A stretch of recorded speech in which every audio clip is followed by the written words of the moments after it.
Hey, this is Todd. Wanted to have a quick video, famous last words, in my hexcrawling series. This one about dungeon mastering various player powers in hexcrawl, really in any sort of crawl or any kind of situation. The impetus for this video comes from something I see come up on Reddit and other forums a lot, which is basically how certain player powers, abilities make hexcrawling, among other things, impossible, to the point in which a GM will complain that they have to nerf said power if they want to run a hexcrawl or do whatever it is. I'm going to specifically use hexcrawling for my examples, but this can apply. Really, you can take the information from any of you, and if you think about it, generally speaking, you can apply it to any sort of situation that comes up. But I am going to concentrate on a couple, which is essentially the creation of food and water spells, particularly Goodberry for druids and create food and water for clerics, and the revised ranger's ability to never get lost. So that's going to be the focus. But in general, this advice can really apply to any type of player power in any type of situation. So first things first, I think the bottom line is a lot of times what ends up being the GM's first line is, I want to run a hexcrawl now. I need to nerf this ability. And I think that's entirely the wrong approach. Really, we should put more pressure on ourselves to be creative and come up with ways to challenge players and think about, well, how can we do that? Okay, so maybe we can't challenge a ranger by making them lost. But that doesn't mean that there's no challenge at all. It doesn't mean there's nothing we can do. We just drop back to the fact is, yeah, it's easy to nerf a player's power. That is the absolute easiest thing to do. It's also the cheapest thing to do, and also one that's going to negatively impact that player. And maybe it makes this segment of our adventure a little bit better, but who are we doing that for? Are we trying to make this something for our own satisfaction, or are we trying to do it as for a group effort for the table? And I think if you think about it in terms of what are we doing for the entire table, maybe just taking different player powers and nerfing them or figuring out ways to move or get around them isn't the best approach to that. And I definitely think it's the worst approach. So I think ultimately what we should do is look at other things we can do. Okay, so the ranger can't get lost. And I'll go over kind of, because I think that gets overplayed a bit. I want to go over a little bit about what does that mean. But for now, let's just say, okay, so we can't get lost. So what? There are other things that I have to do. In my other videos, I talked about in hexcrawling, you're dealing with resources versus time versus, finding your destination or getting there. And so, okay, so not being able to get lost, that impacts the navigational aspect. That's fine. But there are other challenges. There's still the thing, okay, of resources draining. There may be still the element of time. If there is some kind of limit to how long you can be there before events are happening at the location you have to be to, maybe there are other enemy teams that are en route. And if you take too long, they're going to get there first. Those things are not made irrelevant because the ranger can't get lost. It just changes them a little bit. And again, we need to think creatively about, okay, so this isn't a problem, but what other problems may arise out of this? What other challenges can I put? And that's the same thing with creating food or water. So, okay, so now we have the other resource, which is, food and sustenance. And so if you're spending time in the wilderness, generally you're tracking your rations being used, but the druid has Goodberry. They're throwing a Goodberry, so suddenly that's gone. Okay, so yeah, they have. That's true. You don't have to do it anymore. One, they have to spend the spell slot. I think Goodberry is a first level spell. Creating food or water, I think, is a third level spell. So they're not absolutely free. They do have to spend resources. And if you have encounters, other things that are happening during the day, they might rue the fact that they don't have that first level spell slot because they use it on Goodberry every morning. That they literally, like clockwork, have to scratch off one of those spell slots to feed everybody. So that may have, particularly at low levels, that may be a bigger deal than, you may realize that, yeah, they are spending their powers to make this something easy, which is great. In fact, in some cases, it might have been easier for them to have just packed 3 weeks worth of rations and then let the druid use their spell for something else. But they didn't. They went with Goodberry. So that's a choice that they make, and you honor that choice by allowing them to do that. And you think about, okay, well, so food's not an issue. Well, that doesn't mean that these other things aren't issues. And of course, what if they have a druid and a ranger? Well, then, yeah, food is not an issue. And to a certain extent, navigation is less of an issue. So that's fine. And you just roll with it and you see what that does for you. That makes that team, maybe they specialize in the wilderness, which is cool.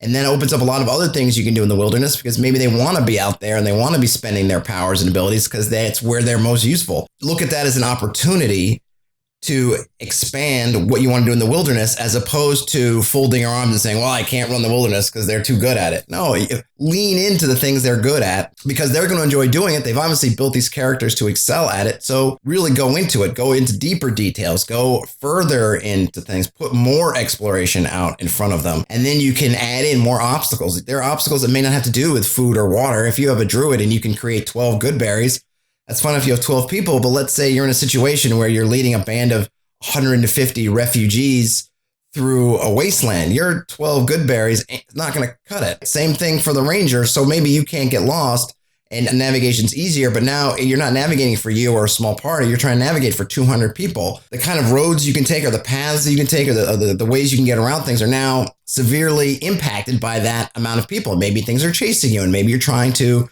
elude them. Now that you have all kinds of problems that, yes, they have skills that are going to help them solve, but it's not going to make it like, okay, there's no challenge anymore. No, it's just a different sort of challenge. So look at everything as opportunities to figure out creative challenges for your party. Don't look at things as an opportunity to fold your arms and say, well, I'm going to get rid of that. The one thing I will say is the ability for Rangers not to get lost is part of the Unearthed Arcana's Revised Ranger. So you're not required to use the Unearthed, anything from Unearthed Arcana. I as a dungeon master feel that you're not required to do anything.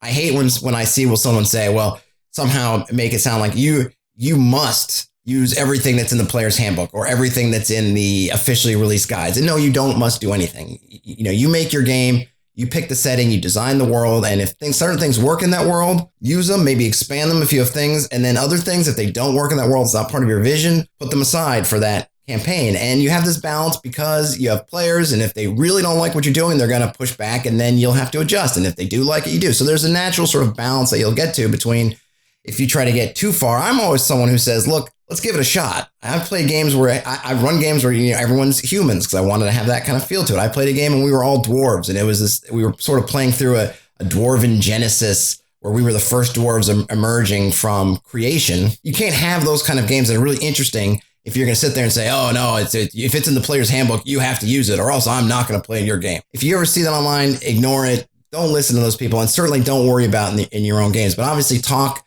through everything at the table, make sure everybody's on board and everybody's bought into it and go. And the reason why I bring that up is one, Revised Ranger, it's Unearthed Arcana. Some people like it a lot more than the by the book Ranger, which a lot of people have problems with, but at the same time, you don't have to use it, particularly the Unearthed Arcana stuff, which I'm kind of dubious on using anyway, because I just feel like it's in sort of a beta testing mode and you end up having to be concerned with if someone multi-classes, how did that work? And did they test everything? And there seems to be some kind of wonkiness. I tend to avoid it, but if you like that stuff at your table and you want to have more options, go for it. But no one should be giving you any guff if you don't allow the Revised Ranger. The other thing I will say is, you build out from your setting. If you were building a setting or you're adapting, let's say Dark Sun to 5th edition, in Dark Sun, it is a setting of scarcity.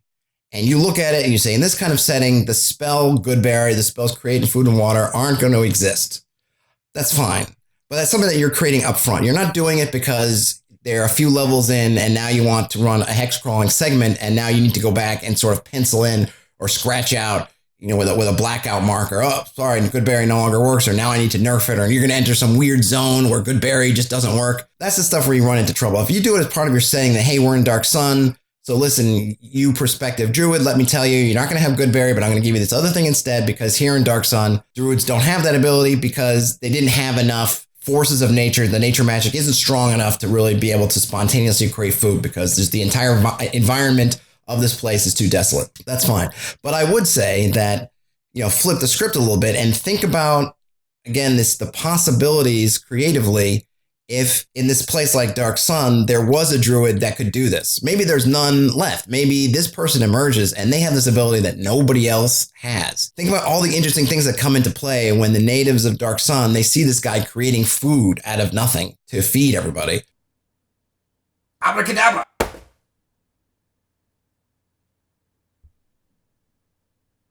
Oh my gosh. Or if there's a cleric of and you have them say, okay, you're going to have to create food and water, but you're going to have this new kind of cult, this sort of new god coming in. There's only a handful of you in the entire world and only you guys can create food and water. Think of the possibilities that has for your campaign, all the things you could do, all the people who would be interested in recruiting or capturing or killing these different characters. Somehow, what this does to the power balance. If you have these people who are running around, Mad Max style in these kind of fortress areas, hoarding all the food and water. And now you have a guy out there who's out in the wilds and he's just creating food and water from thin air and handing it out to people. I mean, that's a real threat to your power structure. What do you do with that? What do you do with the druid who you see? If you're a village and you've been scrapping by on almost nothing, you guys are starving, and you see this druid come in and just, oh, Goodberry. Want some berries?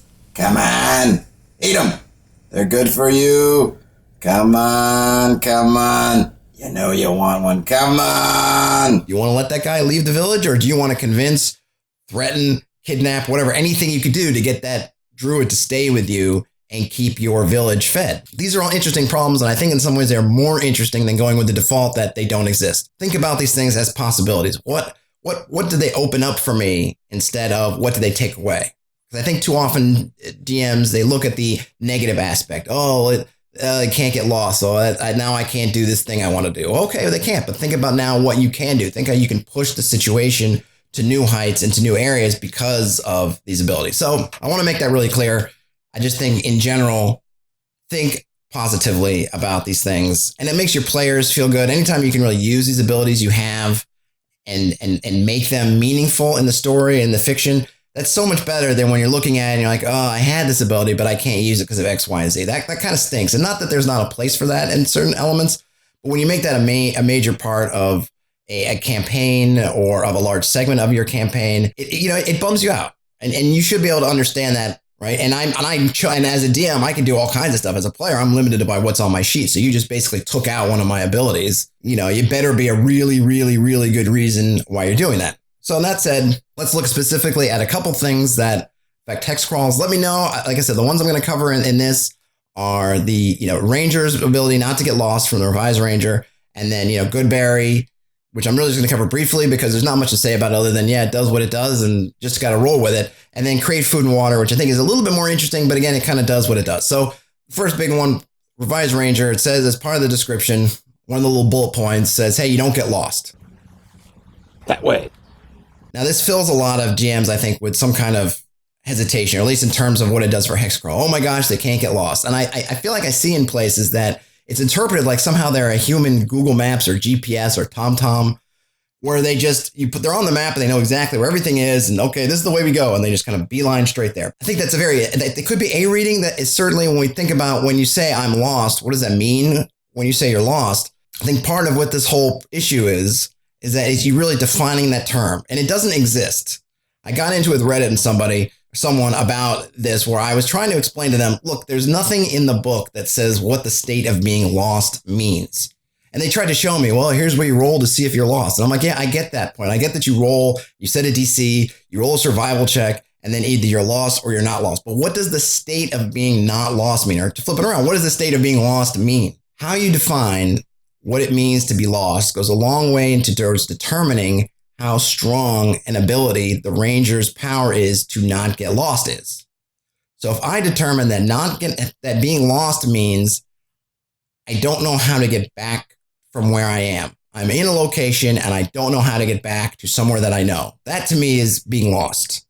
It doesn't mean that I know exactly where I'm going. It doesn't mean that I know the locations of everything in the world. It doesn't mean that you tell me on a map to get here and I can get to here. Those navigational elements are not part of not being lost. The part about not being lost is I know where I am in terms of somewhere else I've been. So if I started out in the village and I wander around through the woods and I cross some things, I end up in the hills and I'm trying to find the lost mine. I don't know where it is in those hills and I'm wandering around looking for it. Am I lost? No, because I know how to get back to the village. I know the village is south, southwest. I know the path I took. I can follow it back to the stream, follow it back to the woods, go. I'm not lost. But I don't know where I'm going. So when you look at being lost in that sense, that the Ranger's ability not to be lost means that they have the ability to backtrack from wherever they are to somewhere else they know, or at least they know how to, then that makes it a lot less strong of an ability in terms of hex crawling if the challenge of the hex crawl is not getting back to where you were, but going forward to a location you may not know. So if I'm going out in the wilderness to find this dungeon that I've heard about, that people have talked about in town, and I know approximately where it is, the ability not getting lost doesn't make it not a challenge to get to that dungeon. All what not being lost means is that I'll be able to get back to the village. If I go wandering around searching and I'm just going around, I'm looking around, I'm doing this or that. I don't necessarily have to breadcrumb my way back like I'm Hansel and Gretel. I can just know through this ability that this is what I did to get back. If you look at not being lost in that light, it's not that strong. It's convenient. It's nice because when you're exploring from a base location like a village, you can go out and now suddenly you don't really have to worry about getting back, right? So that's one thing. Now, another thing could be that you know approximately where you are. So if one element of not being lost is you know how to get back to somewhere you did. Now, there's probably a limit to that because I would say if you've been traveling, you can find your way back. That's part of that not being lost. If, let's say, you were teleported, right? You were teleported somewhere into the woods. You don't know where. You don't magically know your way back to the village because you didn't make that trail. But you're not necessarily lost because you may be able to take a sighting. Maybe you wait for nightfall. You do something else. You think about the sun. You're able to do some kind of sighting and you're able to determine, okay, I'm not lost because I know that the village is 12 miles northeast of our current position. I'm not lost. Does that tell me exactly how to get there? No, it doesn't. There could be ravines. There could be hills. There could be any number of obstacles that are going to make it difficult for me to get back. But I know about where I am. I know about where I am geographically. I am not lost. But it doesn't mean that there's no challenge involved. It doesn't mean that I can just magically just start marching and not have to do anything and I'm just going to appear back in the village. So when you take these things into account, when you think about what it means to be lost and then not to be lost, and don't think of them in the most expansive way possible, which would be that not being lost means you know how to get everywhere in the world, wherever you are, but you reel that back in and say, okay, what's a reasonable, somewhat realistic reading of that? Then you end up with an ability that's useful for sure, meaningful in the hex crawls, absolutely, but not overpowering. And if there's one takeaway, hopefully from this video, hopefully you get more than one takeaway, but if there's one takeaway, I think it's not to be afraid of that ability. And really, in general, then to look and say, hey, I shouldn't be afraid of any of these abilities, but definitely don't be afraid of that one, but always work with your table. If you have someone and you've played the Revised Ranger, before you've even begun, go over the powers. And this, applies to whatever class that they might pick up, but definitely go over the powers and say, okay, here's my reading of this ability not to get lost. Make sure everybody's good with it. And if you're not good with it, say, okay, then maybe you should pick a different class or let's work on some kind of alternative because this is my reading of it. I think it ends up being a nice ability, but doesn't end up being something that should scare you. Certainly not something that should make you say, I can't ever run a hex crawl. Now on to the two that are going to be shorter because there's really much less to say about them. Particularly Goodberry, again, you're using up a slot. If you're casting Goodberry, you're using up a spell slot. So you're expending one resource to help you with another resource, which to me puts you about at an even level. It's a little bit of advantage to you because it's one player character using one of their resources to obviate the need for, I think it's up to 12 player characters. So basically the whole party from using up their resources. So you're getting a little bit of bargain. But again, that player is using up a resource that they are paying for to do something. So I think you should honor that. And don't look at it so much as how terrible it is for your hex crawl. The other thing is you can play with some things about, well, how effective is Goodberry? Not in terms of feeding the party, because I think it's pretty clear. I'm going to look it up in the player's handbook. I marked it out because I knew I was going to be coming here shortly. So let's see. So if we read up on Goodberry, it tells us, okay, first level transmutation, range touch, casting time 1 action, needs some components. And you can play with that too. Components are interesting. There's probably a video I can make about components. Requires a sprig of mistletoe. But anyway, I think most people just tend to ignore those. So let's just get to the description. Up to 10 berries appear in your hand or infused with magic for the duration. A creature can use its action to eat 1 berry. Eating a berry restores 1 hit point, and the berry provides enough nourishment to sustain a creature for 1 day. The berries lose their potency if they have not been consumed within 24 hours of casting the spell. So what do we have? Takes an action, which in terms of you're not in combat, that's kind of meaningless. It's just a couple seconds, it's done. They just pop it in their mouth, eat it, gives them a hit point, gives them sustenance for a day. So you could end up when you're on a wilderness campaign, you could then basically every morning, Druid creates a Goodberry, hands them out, get 10 people fed. Great. Good for a day. It is a berry. So this is where I think okay, you can have some fun. I'm not saying be a jerk about it, but I'm saying you can have fun. So if your party is using horses and say there's 4 party members and 4 horses, so that's 8 members of the party, then I would assume that a horse will eat a Goodberry, right? That seems reasonable.